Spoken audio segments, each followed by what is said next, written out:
Installé à Canet depuis 2008, SAS s'est spécialisé dans la préparation et l'équipement des bateaux neufs. Il peut s'agir par exemple d'installer des options réclamées tardivement par l'acheteur. Alors sur ce bateau-là qui n'était pas optionné, on est en train de monter un pont en teck, un générateur, la climatisation, machine à laver la vaisselle, machine à laver le linge et un four à micro-ondes.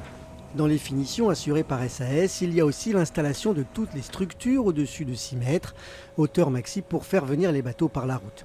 Pour tous les voiliers, par exemple, le matage se fait seulement au moment de la mise à l'eau. Mais certains bateaux à moteur, eux aussi, dépassent allègrement les 6 mètres. Il y a deux postes de pilotage. Il y a un poste de pilotage qui est à l'intérieur du bateau. Il y a un poste de pilotage qui est au-dessus du bateau, qui doit fonctionner comme celui du bas. Ces postes de pilotage sont interchangeables et il faut que ça marche parfaitement bien. Et si on compare avec le bateau qui vient d'arriver, on peut clairement voir que la superstructure n'est pas sur le bateau qui vient d'arriver, mais qu'elle est sur le bateau qui est en préparation. Jusqu'en 2017, SAS ne pouvait faire venir d'aussi gros bateaux depuis les chantiers navals de l'Atlantique.